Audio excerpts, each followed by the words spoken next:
All right, guys, 2023 CRV hybrid, all-wheel drive sport.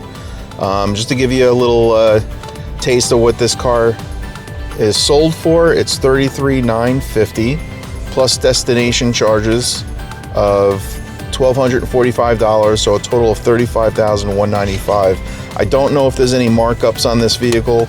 I don't believe so. I will ask. But this is a 2-liter direct injected 4-cylinder engine. And the engine's running right now. You can actually hear the engine running. And when the engine turns off, you can see that it's in electric vehicle mode. So it actually turns itself off and you'll see a little indicator light that says EV. That's what I noticed. And then it goes silent. You can't even hear the engine running. But just to give you an idea, this is the meteorite gray exterior. There's no extra charge for that. It's got your typical USB charger on the inside of the car. USB-C and USB standard 12 volt 180 watt max. Infotainment center is bare minimum, nothing special, very easy to use. I'm not going to say that it's not easy to use, but it's very bland. You know, it's something that you would see in like a 2012 Subaru or something like that. It doesn't really like shock me or wow me or anything like that. So, but it is nice. The interior is nice. It's got all like physical controls for the heating, ventilation, all that kind of good stuff. Recirc. It's got heated seats. I don't know. I mean, it's very basic. It's pretty simple. I mean, they updated the interior a little bit. They have this kind of like honeycomb type material here with the faux carbon fiber. For me, I would like to see different colors. You know, maybe that'll kind of like spruce it up a little bit. Everything is very monotone. It's kind of black everywhere, but it's simple. I mean, for a first car, for a car that everyone's trying to get, you know, I mean, they sell like hundreds of thousands of these things. I mean, honestly, outside of the 3 pickups that they sell, the Ford F-150, the GMC Sierra, and the Dodge Ram, if you take those out of the equation, the RAV4 by Toyota and the Honda CRV are the most sold vehicles in the United States. Well over 300,000 vehicles a year. So, I mean, they're doing something right with this thing, and everyone seems to like it. I think it's just an easy, good-looking vehicle to get into. It's inexpensive. In relationship to other vehicles, it's pretty inexpensive. So let's take a look at the exterior.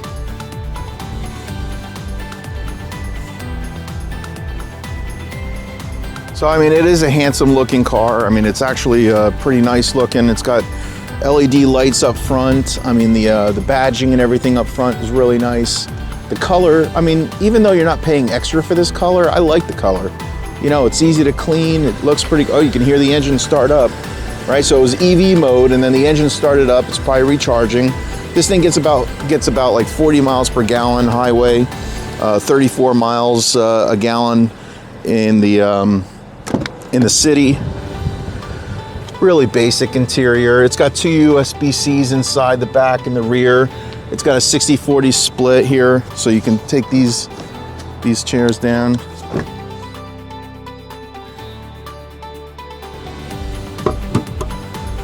Pretty straightforward, very simple. The black wheels are pretty nice. It's got roof rails so you can get your ski rack up there if you want. See if we can open this up. All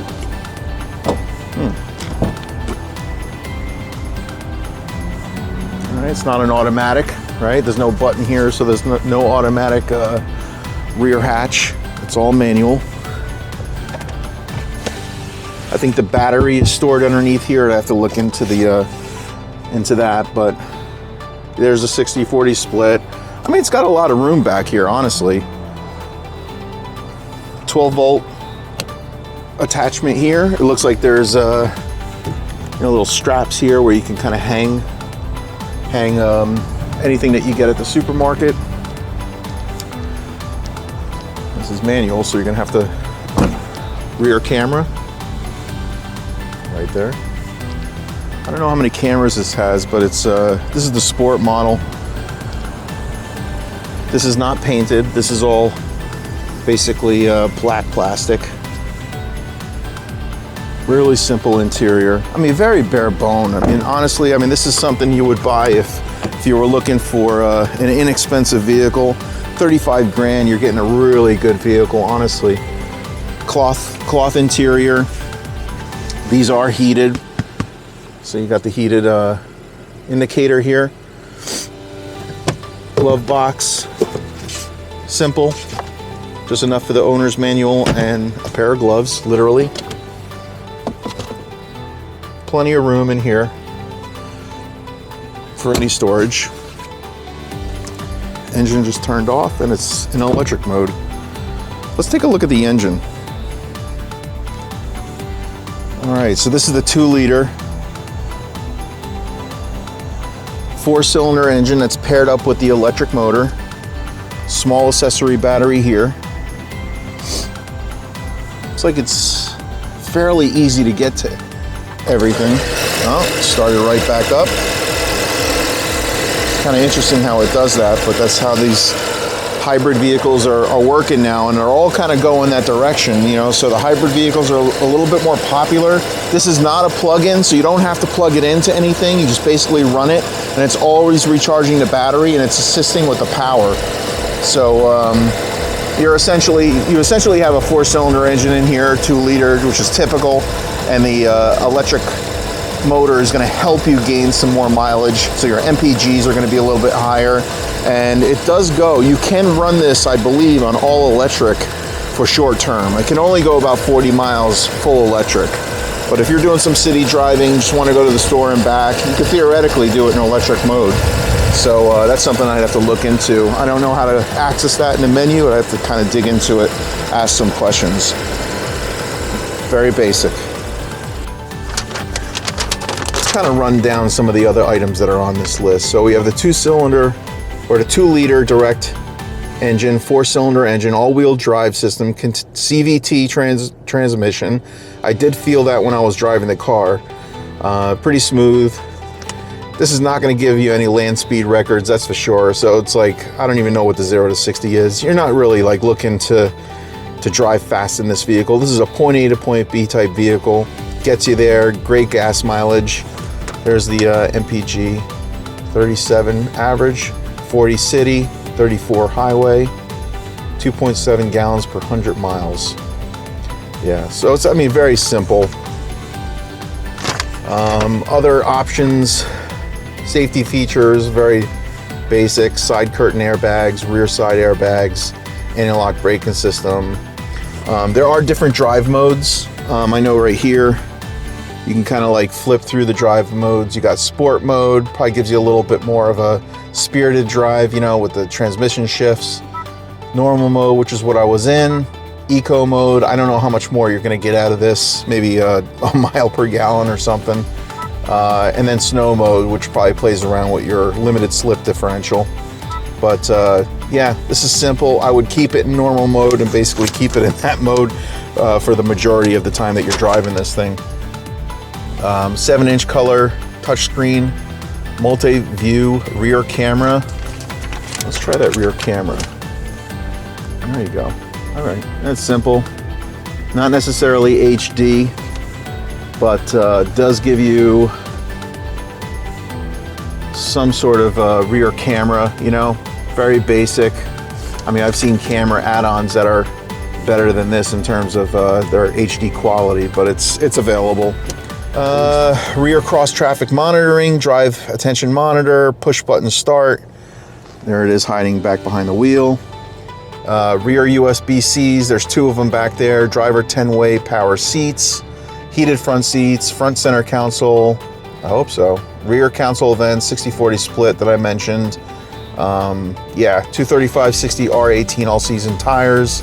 Look like very basic tires, something that's gonna last at least 30,000 miles, and you'll have to replace them. Unique sport exterior styling. So yeah, I mean, it is a little sporty. I'll give it to them. It looks nice. Hazard lights. Automatic lights up front. Everything is power. Windows are power. Door locks, lock, unlock. I don't like the fact that the red on that lock is all the way back here. You can't see it. Like when it's in lock mode or unlocked, it's hard to tell. Anyway, it's my opinion. And yeah, everything else is pretty straightforward, right? You got the modes for your HVAC. Very simple. And again, it's a very basic infotainment center. Really nothing special.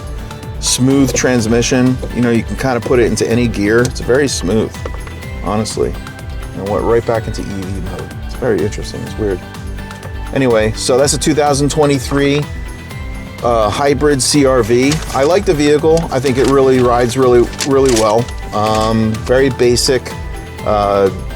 Like I said, no land speed records or anything like that. It gets you from point A to point B, and that's basically it. So I hope you enjoyed this video. And if you're looking for something that's inexpensive, fairly inexpensive, and it gives you all the different creature comforts that you normally get from a more expensive vehicle, this is definitely one of them. That's why the CRV is selling so many vehicles. I mean, hundreds of thousands. I think they sell like at least 350,000 of these a year. Right now, with supply chain issues, this is the only one that they had in a lot, and it is for sale. Good luck. Hope you enjoy it, and I'll see you in the next one.